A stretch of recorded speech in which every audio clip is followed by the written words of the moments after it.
The cold metal floor beneath Hannah's feet had been her world for 23 years. She pressed her palm against the smooth surface of the sacred beacon, feeling its steady pulse like a heartbeat that refused to die. The machine was older than her grandmother's grandmother. Built when the first hegemony ships had darkened their skies and driven her people underground. "Still nothing," whispered Kes from beside her, his young voice carrying the weight of disappointment. At 19, he had never seen the surface of Kethra, never felt real sunlight on his skin. The boy's purple skin was pale from a lifetime in artificial light, and his 4 eyes held the same hope that had been passed down through generations. Hannah nodded but kept her hand on the beacon. The device hummed with power, sending its message. Across the endless black of space, it's the same message it had been sending for 234 years. A cry for help aimed at a small blue world that might not even exist. The underground city of New Kethra stretched out behind them, its tunnels carved from living rock by desperate hands. 40,000 souls lived here now, all that remained of a civilization that had once numbered in the billions. The hegemony had been thorough in their work, as they always were. "The power cells are running low again," said Elder Yin, approaching. With careful steps, her ancient frame moved slowly, but her mind remained sharp. "We might have enough energy for another month of transmission." Hannah looked at the old woman who had raised her after the last surface raid took her parents. "Ain't then? We find more power cells. We keep transmitting, child. Perhaps it's time to face reality," Yin said gently. "The Terrans may be nothing more than legend, a story we tell ourselves, to keep hope alive." "Hope is all we have left," Hannah replied, her voice firm. "Without it, we're just waiting to die." The beacon's pulse grew stronger for a moment, as if responding to her words. The 3 of them stood in silence, listening to the rhythmic sound that had become the heartbeat of their dying world. Above them, on tons of rock and metal, the hegemony patrol ships continued their endless circles. The tall, gray creatures that commanded those ships had rules that never changed: submit or die, work or starve, obey or face. The cleansing fires that had turned the surface of Kethra into a wasteland, but the surface had not always been empty. Hannah remembered the stories her mother had told her, stories of blue skies and green forests, of cities that touched the clouds and markets filled with music and laughter. Before the hegemony came, before the choice between slavery and extinction, "Tell me about the prophecy again," Kes said, settling down on the floor beside the beacon. It was a ritual now, this nightly gathering around the ancient machine. Elder Yin smiled, her weathered face creasing with familiar lines. "Long ago, when the stars were young, the seers looked into the great darkness and saw a world of water and light. They saw beings who walked on 2 legs like us, but with strange pale skin and hair like golden grass. The seers said these beings would come from the 3rd world of a yellow star, bringing with them the fire of freedom, and they would know us by our signal," Hannah added, reciting the words she had memorized as a child. "The mathematical song that proves we are thinking beings, not animals, to be enslaved." Kes touched the beacon's surface, feeling its vibrations. "But why would they care about us? If they're free, why risk everything to help strangers?" 'Twas the question that haunted every conversation, every dream, every moment of doubt. Why would a free people choose to fight for slaves they had never met? "Because," Hannah said, watching the beacon's light dance across the tunnel walls, "the prophecy says they are different. They fight not for conquest, but for justice. They protect not just their own, but anyone who needs protecting." The beacon pulsed brighter, and for a moment, Hannah could almost imagine she heard something in its rhythm. Not just the automated message they had been sending, but something else. "Da," a whisper of response from the vast emptiness between stars. "Hegemony grows stronger every day," Elder Yin said quietly. "Their ships multiply, their armies spread to new worlds. Soon, there will be no free peoples left in the galaxy." "Then we better hope the Terrans are listening," Hannah replied, pressing both hands against the beacon now. "Because if they're not, if they're just another story we tell ourselves in the dark, then we're the last light in a universe that's forgetting what freedom means." The beacon pulsed once more, sending its ancient message into the void. Somewhere, Out there, beyond the reach of the hegemony's iron grip, it carried the hope of a dying world. The hope that someone, somewhere, still believed that slavery was wrong, that freedom was worth fighting for, that ordinary people could choose to be heroes when the moment demanded it. In the tunnels of New Cathora, surrounded by the last free beings in their corner of the galaxy, Hannah kept her vigil, waiting for a savior that might never come, but refusing to let the beacon's light fade into darkness. The coffee in Captain Liday's cup had gone cold hours ago, but he barely noticed. His eyes were fixed on the strange patterns flowing across. His command screen, numbers and symbols that seemed to dance with their own logic. The transmission had been repeating for 6 hours now, ever since the deep space sensors had picked it up during their routine survey mission. "Sir, we're receiving new data packets," reported Lieutenant Kim Sol from her station. The young navigation officer's fingers moved quickly across her controls, trying to make sense of the alien mathematics. "The signal is definitely artificial. Someone built this." Lee stood up and walked to the main display, where the mysterious message played out in cascading lines of code. The exploration ship New Dawn was 3 months into what should have been a simple mapping mission in the Outer Rim territories. Earth's latest colony ships needed safe routes to the frontier worlds, and that meant careful charting of every asteroid field and solar wind pattern. This was not part of the plan. "Any luck with the translation matrix?" Lee asked his science officer, Lieutenant Parkman, who had been hunched over his console since the transmission began. Park looked up with tired eyes. "The mathematical sequences are beautiful, sir. Complex, but elegant. They're using prime numbers as a base, building up to more advanced concepts. Whoever sent this knows advanced physics, possibly beyond our current understanding. But what are they saying?" "That's the problem. The math is clear, but there are sections that seem to be emotional, if that makes sense. Like they're not just sharing information, but feelings." Lee frowned. In his 15 years of space service, he had never encountered anything like this. Humanity had spread to 47 worlds, but they had always been alone among the stars. The idea that other thinking beings existed was thrilling, terrifying in equal measure. Commander Yoon Suk approached from the tactical station, her expression serious. "Captain, I've been running threat assessments. This signal originated from a system 12 parsecs away, well outside our mapped territory. If we respond, we'd be going in blind." "What's your recommendation, Commander?" "We report this to Earth Command immediately. Let them decide how to handle first contact with an alien species." Lee nodded, understanding her caution. Military protocol was clear about situations like this. But as he watched the alien message continue its endless repetition, something in his gut told him time was important. "How long would it take to reach Earth Command?" he asked. "At least 3 weeks for the message to reach Earth, then another week for orders to come back," Yoon replied. "If they approve an investigation, it could be months before a proper expedition is organized."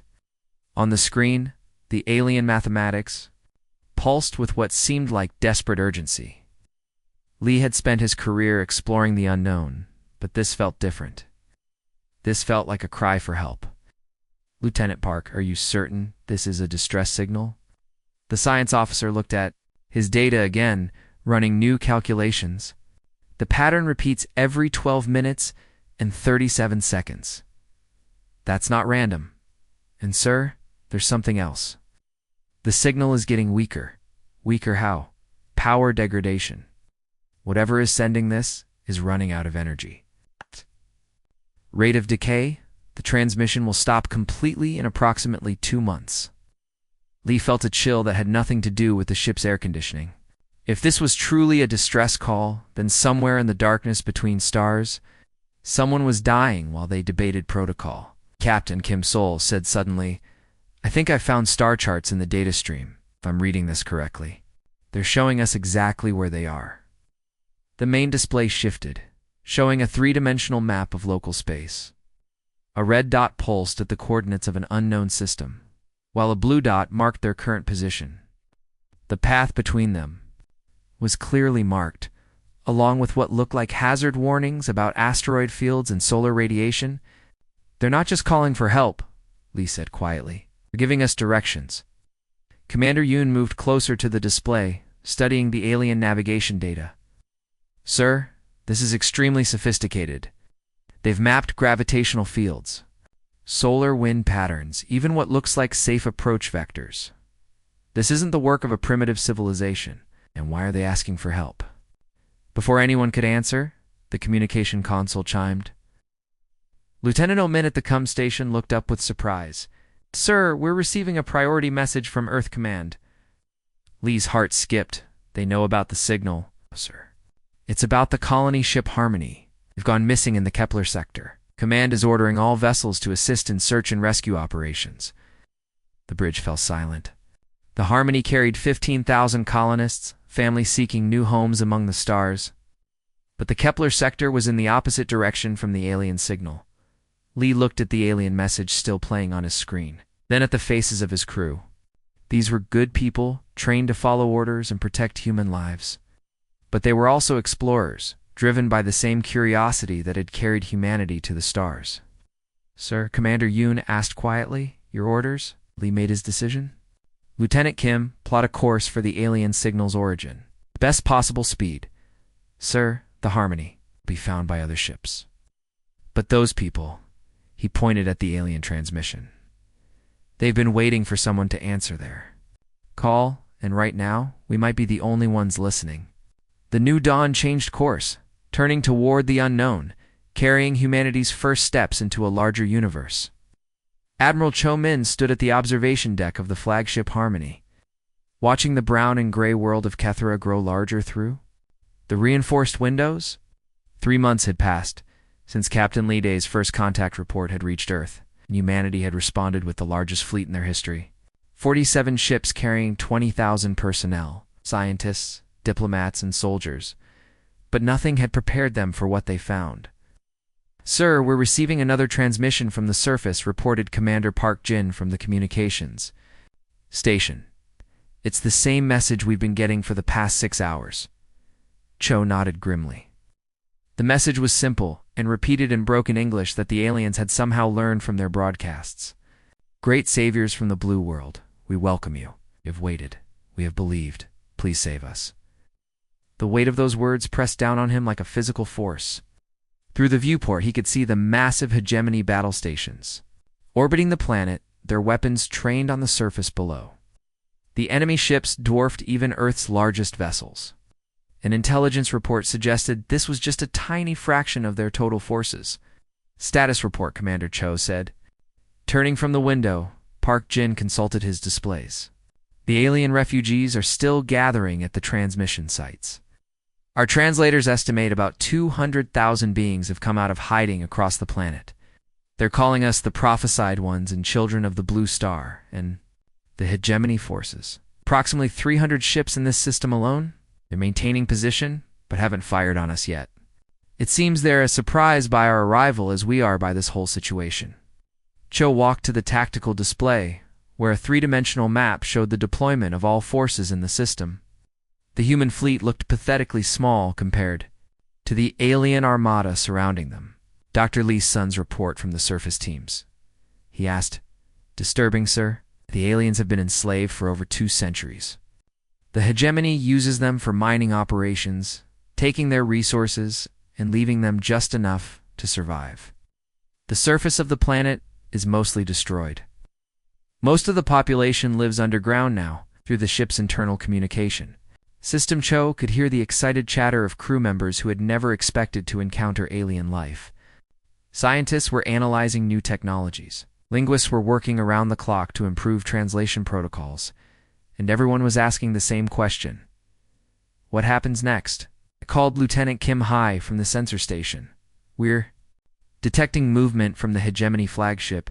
They're requesting communication." Cho straightened his uniform. "Put them through." The main screen flickered to life, showing a tall gray creature with 4 arms and eyes like black stones.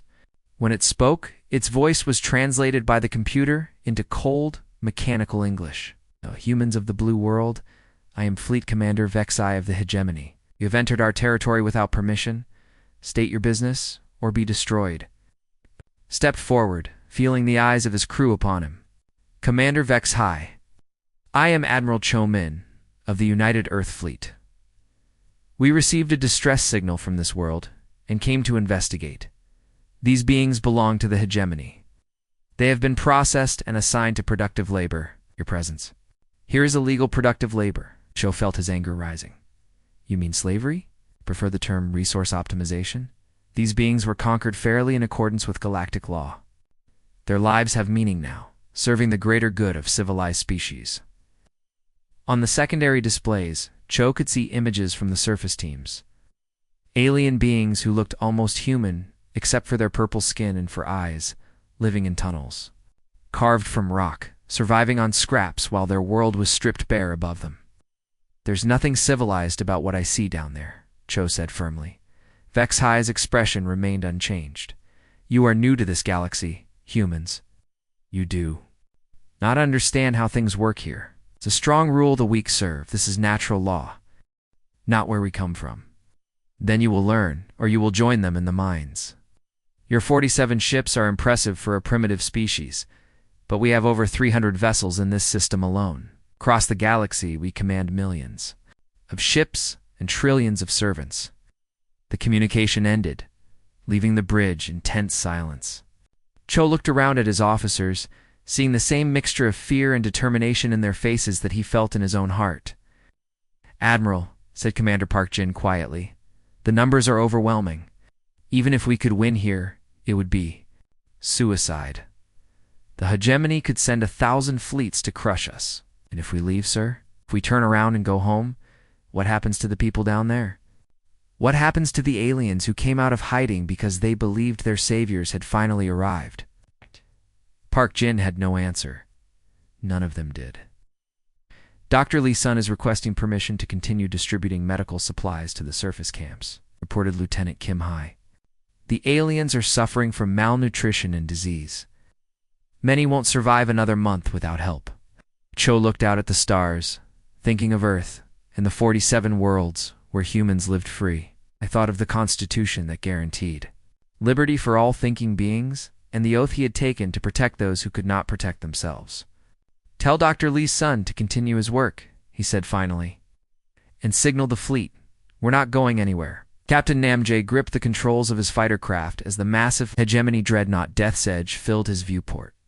The ship was 3 kilometers long, bristling with weapons that could destroy a city with a single blast. But Nam wasn't looking at the weapons. He was watching the small escape pods fleeing from the station behind it. Phoenix Squadron, this is Control, came Admiral Cho's voice through the radio. The civilian evacuation ships are under heavy fire. You are cleared to engage. Nam pushed his throttle forward, leading his 12 fighters toward the enemy fleet. Behind him, Lieutenant Omin's voice crackled through the comm system.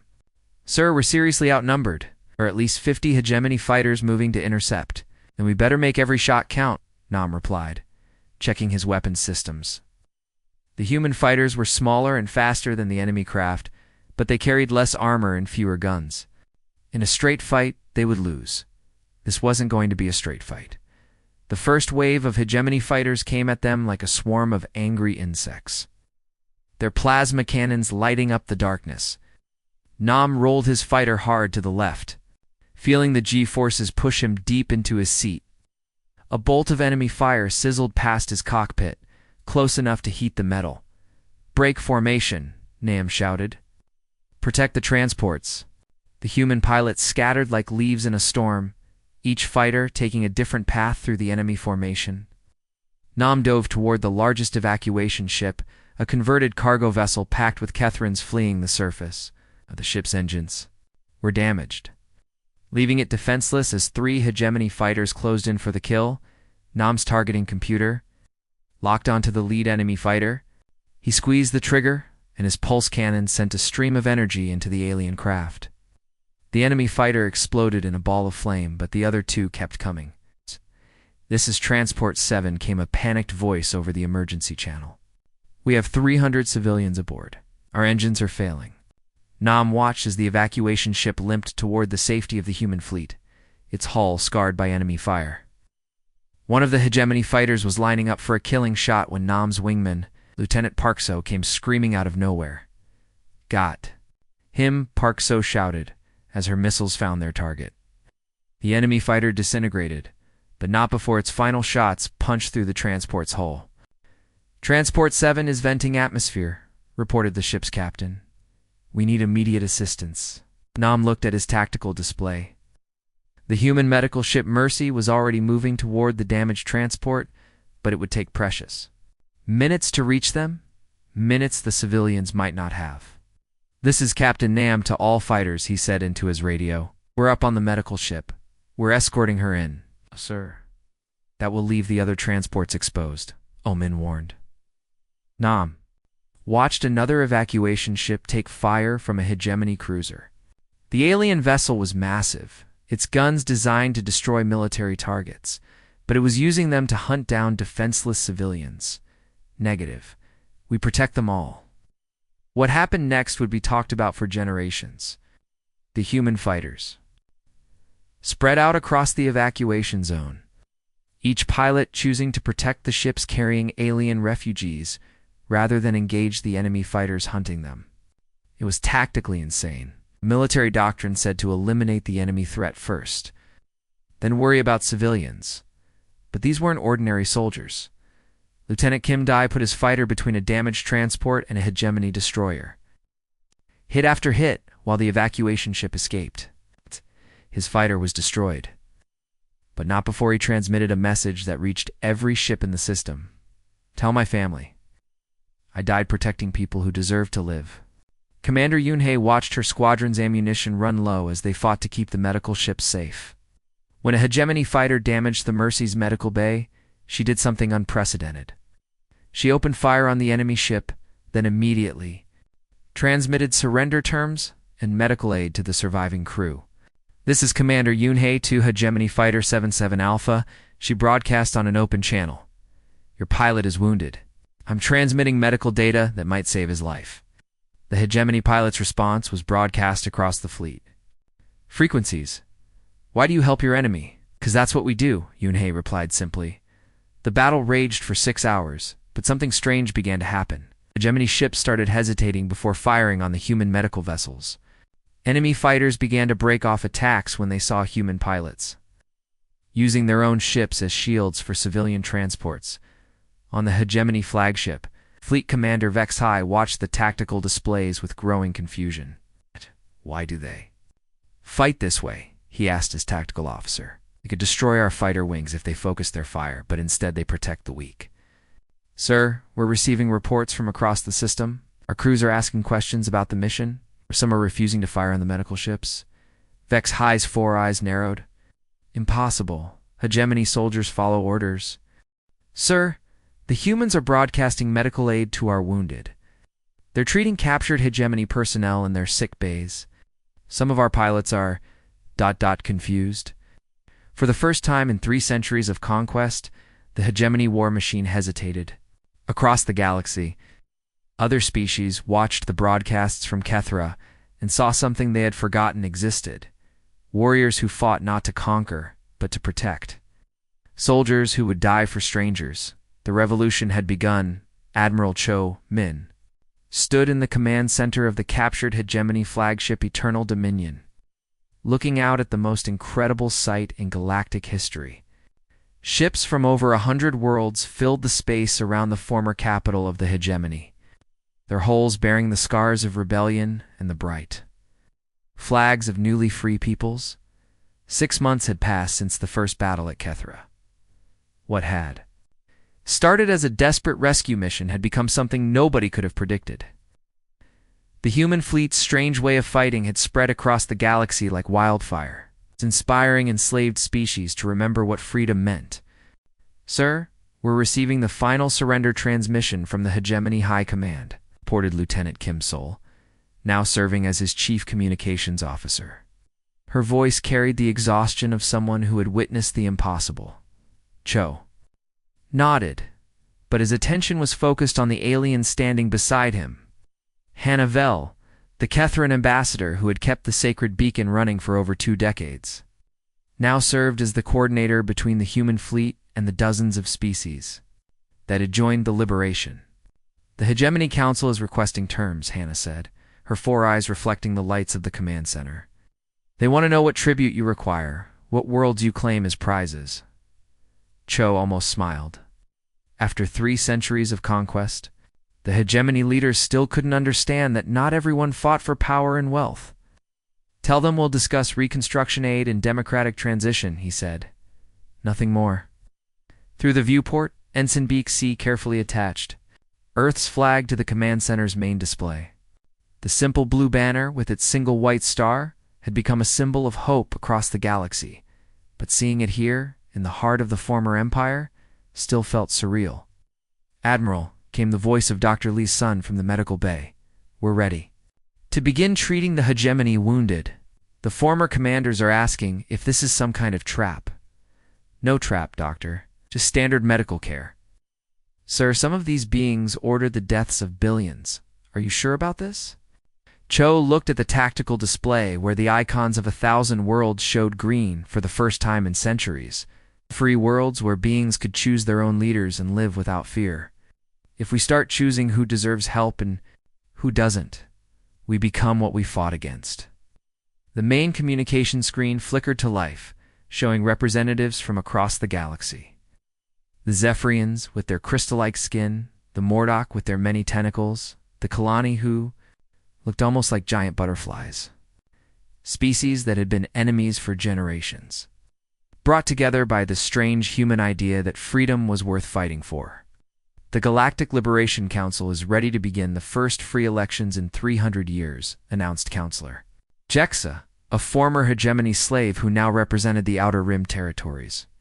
Admiral Cho, the Council wishes to know if Earth will accept the position of mediator. Cho felt the weight of the moment. The galaxy was offering humanity a chance to rule, to become the new empire. It would be easy to say yes, to claim the throne that the hegemony had left empty. Earth appreciates the honor, he said carefully, but we didn't come here to rule. We came to help. Each world should choose its own path. A murmur of surprise went through the assembled representatives. Commander Park Jin stepped forward, whispering urgently. Sir, this is a chance to establish human authority across the galaxy.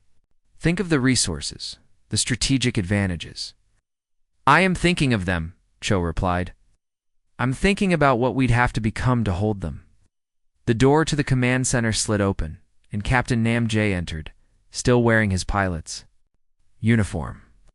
His squadron had been instrumental in the final battles, but his face carried the sadness of someone who had seen too much war. Admiral, the refugee camps are asking for more medical supplies, Nam reported. Dr. Lee's son says we're running low on everything. Contact Earth Command. Tell them we need a full humanitarian convoy. Sir, that will take months to organize. Some of these people won't make it that long. Cho looked at the display showing the scattered remnants of the hegemony fleet. Even in defeat, they had technology and resources that could help. Open a channel. To all former hegemony ships, he ordered.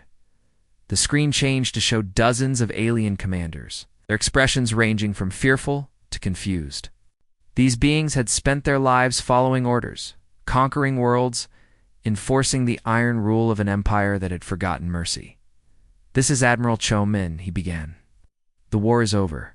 Your empire is finished. But your people are still alive. And so are the beings you once ruled. We're offering you a choice. He paused, looking at each alien face on the screen. You can spend the rest of your lives in prison, paying for the crimes of the past. Or you can help us build something better. Use your ships to deliver medical supplies. Use your knowledge to help rebuild the worlds you destroyed. Use your strength to protect instead of conquer. The silence stretched for long moments. Then, slowly, one by one, the alien commanders began to nod. Elder Yin. The ancient Catherine, who had told stories of the prophecy, stepped forward. Her weathered face was wet with tears. The old stories said you would come as saviors, she said quietly. But they never said you would save us from ourselves. Outside the viewport, Earth's flag cast its shadow over the ruins of an empire, marking not conquest, but the beginning of something new.